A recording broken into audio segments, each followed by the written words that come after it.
हनुमान जी महाराज पूरे दिन राम जी की सेवा में रहते। बहुत ध्यान से सुनना। लेकिन जैसी शाम होती तो राम जी कनक भवन की ओर जा रहे होते थे।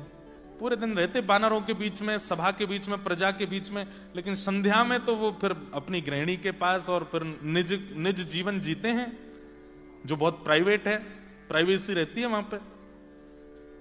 तो हनुमान जी महाराज शाम होते ही बड़े व्याकुल हो जाते हैं। बोले अब राम जी चले जाएंगे, अब राम जी अंदर चले जाएंगे, अंतःपुर में चले जाएंगे। और अंतःपुर में केवल सीता जी जाती हैं और कुछ सखियां जाती हैं, हम लोगों का तो प्रवेश वर्जित है। हनुमान जी बेचारे, उनका मन होता है मैं एक क्षण के लिए भी राम जी से दूर ना रहूं। लेकिन रात्रि होते ही राम जी जैसे कनक भवन में जाते हैं, हनुमान जी महाराज द्वार पर खड़े हो जाते हैं और जब तक राम जी भीतर जाते दिखते रहते हैं, देखते रहते हैं। और जैसे ही राम जी कहीं मुड़े, दिखने बंद हुए, फिर हनुमान जी का रोना शुरू होता है। दिन पूरी रात रोते रहते हैं जब तक राम जी सुबह आ ना जाएं। इतने व्याकुल।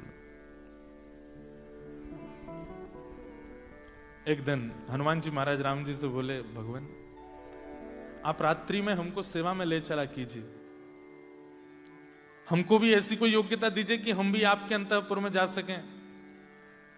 तो राम जी बोले, देखो हमारा तो मन है कि तुम चला करो, लेकिन वो अंतःपुर है ना, वहां वो हमारी पत्नी है सीता जी, वहां हम राजा नहीं है, वहां हम भगवान नहीं है, वहां पर हम प्रभु नहीं है, वहां पे हमको फिर उसी भाव से रहना पड़ता है।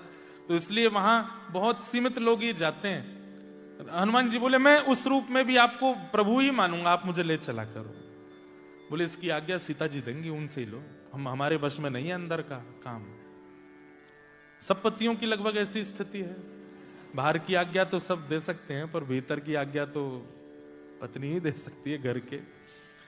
तो हनुमान जी महाराज के बड़े लाडले, सीता जी को बड़े लाडले हनुमान जी, सीता जी के चरणों में बैठ गए। बोले हे किशोरी जी, क्या बात है वत्स, माँ मुझे भी आज्ञा दीजिए ना, मैं भी कनक भवन में आया करूं, रात्रि की सेवा में मैं भी रहा करूं। ये सब सहचरियां भीतर जाती हैं, कोई चमड़ डुराती है, कोई पंखा करती है, कोई वीणा बजाती है, कोई भोग परोसती है, कोई कुछ, मुझे भी आप सेवा दीजिए ना, मैं भी रहूं।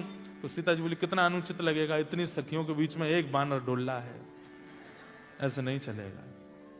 पूरे दिन राम जी तुम्हारे पास रहते हैं, थकते नहीं हो तुम? बोले कि अरे इसमें थकान हो जाए तो फिर हमारी भक्ति कैसी? हमें तो पीड़ा होती है कि रात क्यों हो जाती है, राम जी चले जाते हैं, हमारी